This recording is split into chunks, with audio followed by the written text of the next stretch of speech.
எல்லோருக்கும் வணக்கம். மெட்ராஸ் உயர்நீதிமன்றத்தின் சார்பாக அதன் கீழமை நீதிமன்றங்களுக்கு, அதாவது தமிழ்நாட்டில் உள்ள அனைத்து மாவட்ட நீதிமன்றங்கள், டிஸ்ட்ரிக்ட் கோர்ட்ஸ், இதில் பல்வேறு பணிகளுக்கு பணி வாய்ப்புக்கு நோட்டிஃபிகேஷன் கொடுத்துருக்காங்க. இந்த நோட்டிஃபிகேஷன் மூலமாக நீங்கள் அப்ளை பண்ணுறதுக்கு முன்னாடி என்னெல்லாம் சந்தேகம் இருக்குது அதை பற்றிய வீடியோ நான் ஏற்கனவே போட்டிருக்கேன். அந்த வீடியோ பார்க்காதவங்க லிங்க் டிஸ்கிரிப்ஷனில் கொடுக்குறேன், மறக்காமல் போய் பார்த்துக்குங்க. இந்த வீடியோவில் ஒவ்வொரு பதவிகளின் ஜாப் நேச்சர் என்ன அப்படின்னு நான் சொல்ல போகிறேன். அதாவது ஒவ்வொரு பதவியும் என்ன விதமானது, நீங்கள் என்ன பணியை கோர்ட்டில் செய்ய வேண்டியிருக்கும், அதை பற்றி நான் சொல்ல போகிறேன். அதனால் இந்த வீடியோ நிச்சயமாக உங்களுக்கு யூஸ்ஃபுல்லாக இருக்குங்க. பார்த்துட்டு அதுக்கப்புறமா ஒரு முடிவு பண்ணிவிட்டு நீங்கள் எந்த போஸ்ட்டுக்கு வேணால் அப்ளை பண்ணுங்கள். வீடியோக்குள்ளே போகிறதுக்கு முன்னாடி எங்கள் சேனலை இது வரைக்கும் சப்ஸ்கிரைப் பண்ணாதவங்க மறக்காமல் சப்ஸ்கிரைப் பண்ணிக்கிங்க. இந்த நோட்டிஃபிகேஷன்லேயே ஒரு ஆர்டரில் கொடுத்துருக்காங்க. இந்த ஆர்டர் எதன் அடிப்படையிலானது அப்படின்னு பார்த்தீங்கன்னா, அந்தந்த பதவிக்குரிய சம்பளத்தை பொறுத்து டிசைனிங் ஆர்டரில் இந்த ஆர்டரை போட்டிருக்காங்க. அதாவது அதிகமாக சம்பளம் உள்ள பதவிக்கு மேலேயும் கொஞ்சம் கொஞ்சமாக சம்பளம் குறைவாக உள்ள பதவிகளுக்கு கீழேயும் வரிசையாக இந்த நோட்டிஃபிகேஷனில் கொடுத்துருக்காங்க. இதன்படி பார்த்தீங்கன்னா நகல் பரிசோதகர் எக்ஸாமினர், இதுதான் இந்த நோட்டிஃபிகேஷனில் கொடுத்துருக்க பதவியிலேயே மிகவும் உயர்ந்த பதவி. அதாவது நீங்கள் டிஎன்பிஎஸ்சி எழுதி ஜூனியர் அசிஸ்டண்ட்டாக ஜாயின் பண்ணிங்கன்னா அதற்கு முந்தைய பதவி தான் இந்த நகல் பரிசோதகர், அப்படி இல்லாட்டி எக்ஸாமினர். இந்த போஸ்ட்லேருந்து நீங்கள் அடுத்த ப்ரமோஷனில் டைரெக்டாக ஜூனியர் அசிஸ்டண்ட் ஆகிட முடியும். அதனால் கோர்ட்டை பொறுத்த வரைக்கும் கிட்டத்தட்ட ஜூனியர் அசிஸ்டண்ட்டுக்கு இணையான ஒரு பதவி தான் இந்த நகல் பரிசோதகர் எக்ஸாமினர். இந்த நகல் பரிசோதகர் பதவியோட பணி என்னன்னு பார்த்தீங்கன்னா, ஒவ்வொரு கோர்ட்லேயுமே எக்ஸாமினர் அப்படின்னு ஒரு போஸ்ட் இருக்கும். இவங்களோட வேலை என்னன்னு பார்த்தீங்கன்னா, நிறைய அட்வொகேட்ஸ் அவங்க கேஸ் சம்மந்தமாக ஜெராக்ஸ் காப்பி அப்ளிகேஷன் போடுவாங்க.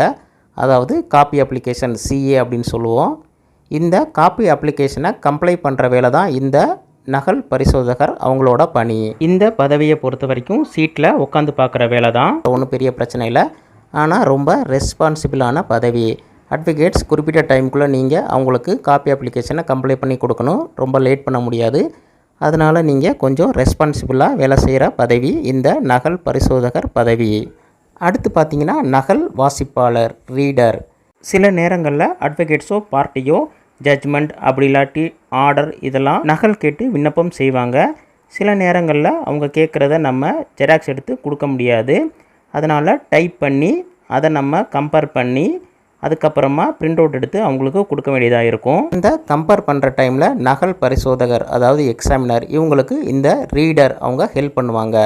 நகல் வாசிப்பாளர் அந்த நகலை வாசிப்பாங்க.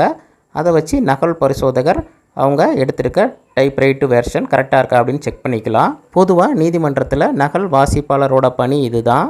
அதனால் நகல் வாசிப்பாளர் இவங்களுக்கும் பெஞ்ச் ஒர்க் தான். இவங்க ரொம்ப கஷ்டப்பட தேவையில்லை. எக்ஸாமினருக்கு இவங்க ஹெல்ப் பண்ணால் போதும். பொதுவாக நீதிமன்றங்களில் இப்போ எல்லாமே ஜெராக்ஸ் காப்பி தான் கொடுக்குறாங்க. அதனால் நகல் வாசிப்பாளருக்கு பணி ரொம்ப குறைவு தான். அதனால் வேறு சில பணிகளை அவங்களுக்கு ஒதுக்கிறதுக்கு வாய்ப்பு இருக்குது. நகல் வாசிப்பாளர் இவங்களோட அடுத்த ப்ரமோஷனும் பார்த்தீங்கன்னா ஜூனியர் அசிஸ்டண்ட் தான். அடுத்ததாக பார்த்தீங்கன்னா முதுநிலை கட்டளை நிறைவேற்றுனர், சீனியர் பெய்லிஃப். இது பார்த்தீங்கன்னா உங்களுக்கு இந்த பேர் புதுசாக இருக்கும். ஆனால் கோர்ட்டில் அமீனா அப்படின்னு நீங்கள் கேள்விப்பட்டிருப்பீங்க. அந்த அமீனா அப்படின்ற போஸ்ட்டை தான் சீனியர் பெய்லிஃப் அப்படி இல்லாட்டி முதுநிலை கட்டளை நிறைவேற்றுனர் அப்படின்னு சொல்லுவாங்க. அமீனாவோட பணி என்னன்னு பார்த்தீங்கன்னா, அவங்க சில டைமில் ஜப்தி செய்வதற்காக வெளியே செல்ல வேண்டியிருக்கும். அதே சமயத்தில் கோர்ட் ஆஃபீஸ்லேயும் அவங்களுக்கு நிறையா ஒர்க் இருக்கும். இதுதான் முதுநிலை கட்டளை நிறைவேற்றுனரோட பணி. அவங்களுக்கு வெளியேயும் செல்ல வேண்டியிருக்கும், அதே மாதிரி ஆஃபீஸ்லேயும் ஒர்க் இருக்கும். இந்த ரெண்டு வேலையும் அவங்க செய்ய வேண்டியது இருக்கும். கோர்ட்டை பொறுத்த வரைக்கும் இந்த அமீனா பதவி அப்படின்றது ரொம்ப முக்கியமானது, ரொம்ப ரெஸ்பான்சிபிளான பதவியும் கூட. இந்த முதுநிலை கட்டளை நிறைவேற்றினர் இந்த அமீனா இவங்களும் அடுத்த ப்ரமோஷனில் ஜூனியர் அசிஸ்டண்ட்டாக ஆகிட முடியும். அடுத்ததாக இளநிலை கட்டளை நிறைவேற்றுனர், ஜூனியர் பெய்லிஃப் அப்படி இல்லாட்டி ப்ராசஸ் சர்வர். இவங்களோட ஜாப் நேச்சர் என்னன்னு பார்த்தீங்கன்னா, சம்மன்ஸை சர்வ் பண்ணுறது. கோர்ட்டுக்குள்ள நிறையா கேஸ் ஃபைல் ஆகும். இதில் ரெஸ்பாண்டண்ட்டோ அப்படி இல்லாட்டி டிஃபெண்டன்ஸோ இவங்களுக்கு சம்மன்ஸ் சர்வ் பண்ண வேண்டியிருக்கும். இந்த மாதிரி சம்மன்ஸோ நோட்டீஸோ நீங்கள் போய் சர்வ் பண்ணுறவங்களுக்கு பேர் தான் ப்ராசஸ் சர்வர். இவங்க கண்டிப்பாக டெய்லியுமே வேறு வேறு இடங்களுக்கு அலைஞ்சி இந்த ப்ராசஸை போஸ்ட்மேன் மாதிரி சர்வ் பண்ண வேண்டியிருக்கும். ப்ராசஸ் சர்வருக்கு அதிகமாக சீட் ஒர்க் இருக்காது. இவங்க வெளியே அலைஞ்சி நோட்டீஸையும் சம்மன்ஸையும் பிரதிவாதிகள் அப்படி இல்லாட்டி எதிர் மனுதாரர்கள் இவங்களுக்கு சர்வ் பண்ண வேண்டியது வரும். இதுதான் ஜூனியர் பெய்லிஃப் அப்படி இல்லாட்டி ப்ராசஸ் சர்வர் இவங்களோட பணி.